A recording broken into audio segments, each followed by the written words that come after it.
Manish Sisodia seat छोड़कर भाग गए जी, भाग गए क्योंकि 2 साल जो उन्होंने जेल की रोटी तोड़ी है और उन्हें पता है कि कोर्ट ने भी कहा कि पहली दृष्टि में ही शराब पॉलिसी में आपकी संलिप्तता पाई जाती है। उनको पता है कि मुझे पुनः जेल के दरवाजे मेरा इंतजार कर रहे हैं। आप समझिए पटपड़गंज विधानसभा जो उनकी गृह विधानसभा थी, 16 शराब के ठेके खोलने का काम किया उन्होंने पूर्व मुख्यमंत्री साहब को कि लोग मुझे दौड़ाएंगे, मेरा मुंह काला करेंगे, इसलिए उनको आज भागना पड़ रहा है। और ये जो आए हैं ना ओझा भोजा, ये भी सब भागते नजर आएंगे क्योंकि जिस दिन वो क्षेत्र की जनता के बीच में जाएंगे, जनता पूछेगी। विकास के नाम पे तो विकास को ढूंढ रहे हैं लोग, वहाँ के लोग।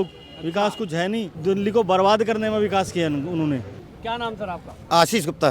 गुप्ता जी, आप किस एरिया के रहने वाले हैं? मैं पटपड़गंज विधानसभा विनोद नगर मंडल से आता हूँ, विनोद नगर वार्ड है, वहाँ से आता हूँ। तो जी, आपके एरिया से सुना है मनीष सिसोदिया सीट छोड़कर भाग गए जी, भाग गए क्योंकि 2 साल जो उन्होंने जेल की रोटी तोड़ी है और उन्हें पता है कि कोर्ट ने भी कहा कि पहली दृष्टि में ही शराब पॉलिसी में आपकी संलिप्तता पाई जाती है। उनको पता है कि मुझे पुनः जेल के दरवाजे मेरा इंतजार कर रहे हैं, तो उन्हें इसलिए जेल का दर्द महसूस हो रहा है। वो जेल की तरफ फिर दोबारा कूच करने वाले हैं। और वो कहते हैं ना, कई जगह लिखा था फिर आएंगे केजरीवाल, तो कई जगह लगा हुआ था, तिहाड़ जेल वालों ने भी लगाया है, आइए जी वेलकम कर रहे हैं, फिर आएंगे केजरीवाल। बेचैनी है तिहाड़ जेल में, दोनों गुरु चेले दोनों पहुंचने वाले हैं दोबारा। अच्छा, क्या कारण है मनीष सिसोदिया सीट छोड़कर भागे? क्या उन्होंने काम नहीं करे हैं, क्या बता? आप समझिए पटपड़गंज विधानसभा जो उनकी गृह विधानसभा थी, 16 शराब के ठेके खोलने का काम किया उन्होंने, 16 शराब के ठेके। आप आइए मेरी विधानसभा में, आपको शुद्ध पीने के पानी, लोग को बोतल खरीदनी पड़ती है, वो जार होते हैं ना, और दिन में जब आदमी, कोई गरीब आदमी जब 3 जार खरीदता है 150 रुपए के, आप सोचिए जिसकी 8,000 10,000 रुपए सैलरी है, जो शुद्ध पीने के पानी के लिए तरसता है, और जब 150 रुपए पानी में महीने में 4 साढ़े 4 हज़ार रुपए पानी में लगाता है, और अगर जल बोर्ड की टंकी खोलो तो वो काला पानी, वो नाले का, वो सीवर का पानी आता हुआ है। अच्छा जी, ये हालत है पटपड़गंज विधानसभा विनोद नगर वार्ड की। आपको जगह जगह सीवर ब्लॉकेज मिलेंगे, जगह जगह सीवेज बहती मिलेगी, और हद तो ये देखिए सीवेज और पीने के पानी के जॉइंट कर दिए इन्होंने। अगर आप मोटर दबाइए, मोटर का बटन दबाएंगे, ऐसे तो पानी आता ही नहीं है। जैसे ही आपने मोटर का बटन दबाया, सीवर का पानी आपके नालियों में आने। तो लोग बीमार हो रहे होंगे बहुत। बीमार, हजारों बीमारियां हो रही है, और लोग त्रस्त हैं। लोग इसको भगाने के, दौड़ाने के मूड में थे। पता है पूर्व मुख्यमंत्री साहब को कि लोग मुझे दौड़ाएंगे, मेरा मुंह काला करेंगे, इसलिए उनको आज भागना पड़ रहा है। और ये जो आए हैं ना ओझा भोजा, ये भी सब भागते नजर आएंगे क्योंकि जिस दिन वो क्षेत्र की जनता के बीच में जाएंगे, जनता पूछेगी आपको 12 साल दिए, उस 12 साल का हिसाब कौन देगा जी? आपने पीने का पानी दे नहीं पाया, बिजली के बड़े बड़े बिल। आप कह रहे झुग्गी, आप जाइए मेरे यहाँ सेवा बस्ती में, सेवा बस्ती में इतने महंगे बिल, किसी का 5,000 का बिल, किसी का 10,000 का बिल। उस व्यक्ति की पीड़ा समझिए, उस व्यक्ति की पीड़ा समझिए जो सुबह रोजगार पर निकलता है, शाम को रोजगार पर आता है, और जिसकी सैलरी 15-20 हज़ार रुपये है, उसका बिजली का बिल 5-5 7-7 हज़ार रुपये। हमारे यहाँ जाइए आप, जेडारो के ऑफिस में जाएंगे, 50-50 हज़ार रुपये पानी के बिल आ रखे हैं। और हद देखिए, आप ही कहते थे ना बिजली फ्री पानी फ्री, बिजली फ्री पानी फ्री, तो बिल क्यों आ रहा है जी? 50,000 रुपए बिल क्यों आ रहा है? 1 लाख रुपए बिल क्यों? बीजेपी वालों ने नहीं, 1 लाख रुपए बिल हम बेच रहे क्या? जल बोर्ड हमारे पास है क्या? आप छोड़िए ना, जल बोर्ड हम करके दिखाएंगे ना। अगर आप पे नहीं संभल रहा, पीडब्ल्यूडी नहीं संभल रही, जल बोर्ड नहीं संभल रहा, आप हमें दीजिए, हमारी सरकार बना दीजिए, डबल इंजन की सरकार काम करके दिखाएगी। आपके जो 50,000 रुपये, और एक हद देखिए, एक बहुत बड़ा भ्रष्टाचार बताता हूँ आपको। 50,000 रुपये का बिल भेजते हैं पानी का, आदमी फ्रस्ट्रेट हो जाता है, तंग हो जाता है, वो अधिकारी के पास जाके जेडारो के, उसके बाद वो कहता है जी ठीक है आप चीज़ सेटल कीजिए, तो कहते हैं ठीक है ये 50,000 का बिल तेरा 30,000 रुपये का हो जाएगा, 10,000 रुपये कमीशन लगेगी, कमीशन लगेगी। तो इस तरह का भ्रष्टाचार चल रहा है, इस तरह का भ्रष्टाचार चल रहा है। एक एक कोई विधायक उन भ्रष्टाचार अधिकारियों के साथ मिलकर संलिप्त मिलेगा आपको। उनके जो चेले हैं, चपाटे हैं, कार्यालयों में बैठे, कहाँ से मलाई लेनी है, कहाँ से मलाई लेनी है, इस तरह की खोज रहे हैं। इसीलिए आज उप मुख्यमंत्री साहब को भागना पड़ रहा है। उन्हें पता है अगर वो गलियों में निकलेंगे तो क्षेत्र की जनता उन्हें घेर कर पूछेगी, माननीय उप मुख्यमंत्री साहब, जब हम आपकी ज़रूरत थी तब आप कहाँ थे? जब आपको शुद्ध पीने का पानी देना था तब आप कहाँ थे? जब हमारे बड़े हुए बिजली के बिल आ रहे थे तब आप कहाँ थे?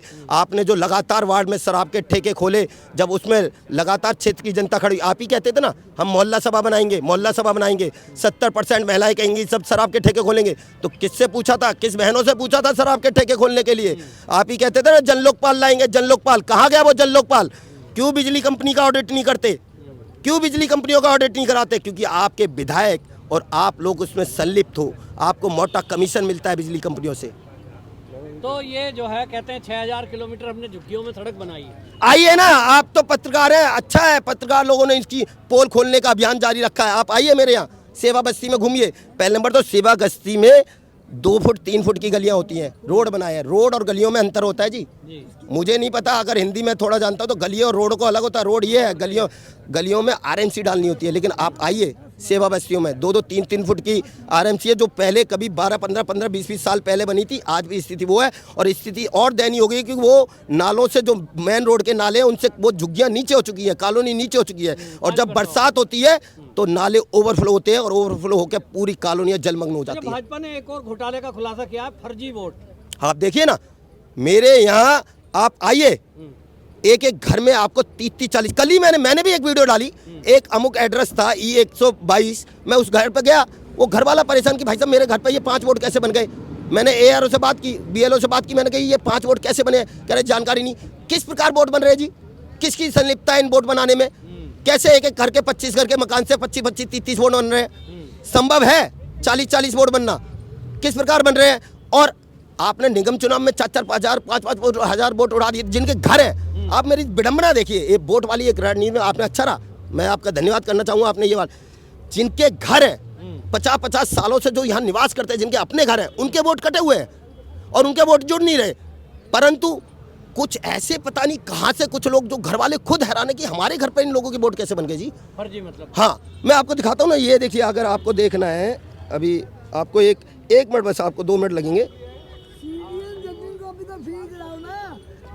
एक मिनट, ये देखिए, ये बीजेपी का आरोप। एक मिनट, ये देखिए, ये अमुक व्यक्ति है, एड्रेस है E133, 5 वोट इसके घर पर नहीं बने। इसने मुझे फोन किया, भाई साहब ये मैं वोटर लिस्ट अपनी चेक कर रहा था, ये 5 वोट मेरे घर पर कैसे आ गए। जब मैंने पता किया तो यार को पता नहीं है, जानकारी नहीं है। कैसे वोट, बिल्कुल आप देखिए ना, मैं आपके सामने प्रमाण दिखा रहा हूँ, आप इसको जूम करके दिखा सकते हैं, आपके सामने प्रमाण दिखा रहा हूँ। ये स्थिति है, मतलब आप कह रहे हैं फर्जीवाड़ा, बिल्कुल फर्जीवाड़ा चल रहा है इस तरह के। लेकिन एक बात मैं कहता हूँ, जो हमारे BLOज हैं, आप कर्मचारी हैं, आप, मैं मानता हूँ आप पे काम की है, लेकिन ईमानदारी से आप काम कीजिए। SDM और DM के दबाव में बताइए, सरकारें आती और जाती रहती हैं, और DM को भी कहूँगा, SDM को भी, आप न्यायपूर्ण काम कीजिए, आप जांच कराइए ढंग से। एक वोट पर बहुत दुनिया भर के वोट है जी। अच्छा, हम दिल्ली में जगह जगह जा रहे हैं जी, हमने देखा जहाँ रोहिंग्या हैं उनको बसाया जा रहा है। बिल्कुल, ये हो ही रहा है, चल ही रहा है, बिल्कुल उनके। आप समझिए कितना बड़ा दुर्भाग्य है कि उनके आधार कार्ड तैयार करके उनके मतदाता वोटर कार्ड तैयार किए जा रहे हैं। ये कितना बड़ा दुर्भाग्य है इस तरह के, मतलब आप सोचिए, ये तो एक देशद्रोह भी है। मेरा मानना ये कि इस तरह के लोग जो इस तरह के कार्य कर रहे हैं, जो इस तरह का कृत्य कर रहे हैं, उनके देशद्रोह का मुकदमा दर्ज होना चाहिए। इस तरह का कृत्य कर रहे हैं आप लोग, आकर किस तरह से षड्यंत्र रच रहे जी। आज देखिए ना बांग्लादेश में क्या हो रहा है। इसी समझ रहे हैं आप। एक तरफ तो ये घुसपैठियों को जी, उनको पैसा बिजली पानी, दूसरी तरफ पाकिस्तान से कुछ हिंदू आए थे, वो हम देख रहे हैं आज भी। अभी आप देखिए ना, आप ये देखिए, CA बिल आया, उसमें किसी की नागरिकता छीनने का सवाल तो था नहीं। हाँ, लेकिन जो विस्थापित लोग थे, जो वहाँ अल्पसंख्यक कहलाते, वो विस्थापित लोगों को आपने नागरिकता देने का सवाल था। सीधा स्पष्ट था। गृह मंत्री जी ने लोकसभा में भी बोला, परंतु क्योंकि वह तबका है, उसको जानकारी नहीं है, उसको भ्रमित करना है, सिर्फ शोर मचाना है, एक षड्यंत्र रचना है। और ये तो षड्यंत्र, कल मैं देख रहा था, एक न्यूज़ वाला है, उन्होंने बड़ा अच्छा दिखाया कि किस प्रकार एक वो एजेंसी है, जो अमेरिकन एजेंसी है, किस प्रकार हमारे व्यापारी भाइयों पे, उद्योगपतियों पे, आप समझिए किस प्रकार की आप देश के साथ, ये देशद्रोह वाला, मतलब आप देश के साथ भी ये गद्दारी कर रहे हैं। इनके नेता का तो नाम आया था ताहिर हुसैन का। जी, आप देखो ना, आपके सामने प्रमाण है। मैं उन लोगों के पास गया, वो कह रहे हमारे जहाँ जिनकी गाड़ियाँ जली, घर जले, नहीं तो वो पत्थर नहीं मार रहे थे क्या? वो वीडियो झूठी थी। कौन पत्थर मार रहा था सर से? कौन वो बम बनाकर जो उसमें बनाते हैं पेट्रोल बम, कौन फेंक रहा था? कैसे उस छत पर हजारों पत्थर तैयार हो गए? कैसे उस छत पर हजारों पेट्रोल बम तैयार किए गए? ये क्या एक दिन में तैयार होता है क्या? घंटे भर में चीजें होती हैं? ये सोची संती संलिप्तता थी वहां पर। आप एक षड्यंत्र था। जिस टाइम बाहर के लोग, विदेश से कोई अमेरिकन वो आ रहा है, उसी टाइम आप इस तरह के कर रहे हैं। आप जानबूझ के प्लान, आज देखिए ना किस तरह से पूरे दिल्ली को घेरने का प्रयास किया जाता है कि बस एक ऐसा माहौल तैयार कीजिए कि अराजकता अराजकता पैदा करना। और ये वाकई मैं बताता हूँ, ये आम आदमी के पार्टी के जो नेता हैं, ये इनकी सोच बड़ी खतरनाक है। ये देश के लिए भी बहुत खतरनाक है। ये जिस प्रकार माननीय हमारे जो पूर्व मुख्यमंत्री साहब थे, 3 फुट शर्ट बाहर से ला लेना, वो 2 रुपए का रेनॉल्ड्स का पेन लगा लेना, चप्पल पहनना, और उसके बाद 1071 करोड़ रुपए का अपना शीश महल तैयार करना, अपना टॉयलेट पे भी गोल्ड प्लेटेड चढ़ाना। लेकिन किस प्रकार की मानसिकता है देखिए, किस प्रकार लोगों को बेवकूफ़ बनाना कि वो रेनॉल्ड्स का पेन लगा लेना। और आज तक वो रेनॉल्ड्स के पेन की इंक खत्म नहीं हुई इनकी। हमारी भी जब इंक खत्म हो जाती है तो हम दूसरा पेन लगा लेते हैं, परंतु वो रेनॉल्ड्स का पेन लगा के रखना, वो हवाई चप्पल पहनना। लेकिन आप बताइए ना, वो 171 करोड़ रुपए का जो शीश महल तैयार किया, क्या वो आपकी जागीर थी? आपके पैसे थे? वो किसके पैसा था? क्यों जांच नहीं कराते? बैठाइए आप जांच कमीशन, कहिए आगे बढ़ के कि मैं जांच कराऊंगा इसकी। ठीक बात है। एक एक टैक्स पेयर के एक एक पैसे का हिसाब होना चाहिए, परंतु आप नहीं देंगे क्योंकि आप भ्रष्टाचार में लिप्त हैं। वो 60-60 लाख रुपए के कालीन, वो 38-48 कितने बड़े इंच के टीवी क्या मिलते हैं जी? इसका मतलब जनता में ये मुद्दा रहेगा इस चुनाव? बिल्कुल रहेगा। शीश महल पे भी लोग आपको घेरेंगे। आप कहते थे गाड़ी नहीं लूंगा, बंगला नहीं लूंगा, कोठी नहीं लूंगा। अरे देखिए, सुरक्षा के नाम पर आपने दिल्ली से तो सुरक्षा ले ही रखी है, और वो पंजाब पुलिस के कर्मचारी, पंजाब पुलिस की सेना भी आपके साथ रहती है। क्यों लेते जी आप? क्यों पंजाब पुलिस कर्मी आपके साथ है जी? आप तो सुरक्षा कर्मी के लिए मना करते थे। क्यों आपने शीश महल तैयार किया 171 करोड़ का? रहिए ना एक बंगला। एक अमूमन साधारण परिवार को आप कहते थे 3 कमरे का फ्लैट रूम पर्याप्त है, 2 कमरे में रहने का, 1 रूम में आप ऑफिस चला सकते थे, परंतु आपने 171 करोड़ रुपए का अपना शीश महल तैयार किया। कितने लोगों की कोठियां उसमें मिक्स की, आपने देखा ना, उसका एरिया भी बढ़ाया गया। तो सिर्फ आप लोगों को ठगने झूठ बोलने का कार्य करते हैं। आज आपकी खांसी तो बंद हो गई, पर पूरी दिल्ली खांस रही है। आप देखिए ना, मेरे से आवाज़ नहीं निकल रही। इतना पॉल्यूटेड वर्ल्ड की सबसे पॉल्यूटेड राजधानी बना दी आपने दिल्ली। क्या किया जी आपने? आज वो यमुना के नाम पे 8500 करोड़ रुपए जब केंद्र सरकार ने आपको दिए, तो वो 85 करोड़ रुपए का आप हिसाब नहीं दे पा रहे। आज आप कहते थे ना बार बार आकर, मीडिया में बड़ा आने का शौक है ना जी आपको, डेली पीसी करने का शौक है ना, आज आके कहिए ना।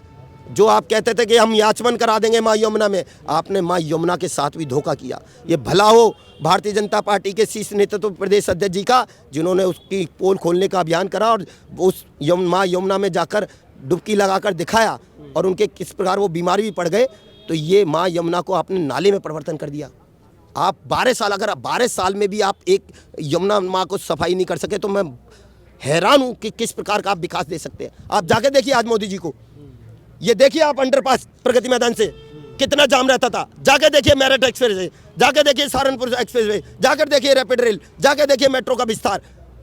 80,000 करोड़ के प्रोजेक्ट केंद्र सरकार दिल्ली में चला रही है, पर वो एहसान नहीं कर रही। ये एहसान नहीं है जनता के ऊपर, देश की राजधानी है जी, हमें करना है जी, तो हम कर रहे हैं। परंतु इस प्रकार सिर्फ दोषारोपण करना। आज रैपिड रेल के लिए आप पे पैसे नहीं निकलते, हाई कोर्ट को आगे आके कहना पड़ता है विज्ञापन पति, जो आपने 450 करोड़ रुपए के आप विज्ञापन दे रहे हैं, उन विज्ञापन को बंद कीजिए। आप तुरंत रैपिड रेल के पैसे को रिलीज कीजिए। तो ये हाल है। आज आपसे वृद्धा पेंशन आपने सालों से बंद कर रखी है। आप अपने माता पिता का हाथ पकड़कर, मेरे को तो समझ में नहीं आता, जब मैं माता पिता के सुबह पैर छूता हूं तो कौन सा कैमरामैन है जो मेरा फोटो खींच रहा होता है। आप किस प्रकार देखिए ना, आप उनकी मानसिकता देखिए, माता पिता के हाथ पकड़कर आगे चलना और एक कैमरामैन को तैयार रखना कि भाई मेरा फोटो खींच लेना, मेरे को वही फोटो चलाना है जी। क्या हम लोग माता पिता को मानने वाले लोग नहीं है क्या? आप लोग जब हम घर से निकलते हैं माता पिता के चरण स्पर्श नहीं करते क्या? पूछते हैं ना, चरण स्पर्श करते हैं ना, लेकिन क्या फोटोग्राफर को तैयार रखते हैं क्या? लेकिन इस तरह की मानसिकता है, सिर्फ धूर्तपन। वो कहते हैं ना गिरगिट की तरह रंग बदलना। कहाँ गया जन लोकपाल? पूरी क्रांति जन लोकपाल पे लाई थी ना। आज अन्ना जी को छला ना तुमने, छला ना। आज जाइए अन्ना जी को आगे लाइए। अन्ना जी को पत्र लिखना पड़ा कि इस तरह का व्यक्ति मेरे साथ भी रहा, मैं देश की जनता से माफ़ी मांगता हूँ। आज उन अन्ना जी को देश की जनता से माफ़ी मांग ली। आपने अन्ना जी को भी छलने का काम किया। कहाँ गया आपका जन लोकपाल? लाइए ना जन लोकपाल। अब कौन रोकता है? आपकी सरकार है, 12 साल हो गए, कराइए ना ऑडिट। कहते थे ना चीख के, कहते थे ना शीला दीक्षित के खिलाफ इतने पेपर है जी, मेरे पे पेपर है। कहाँ गए वो पेपर?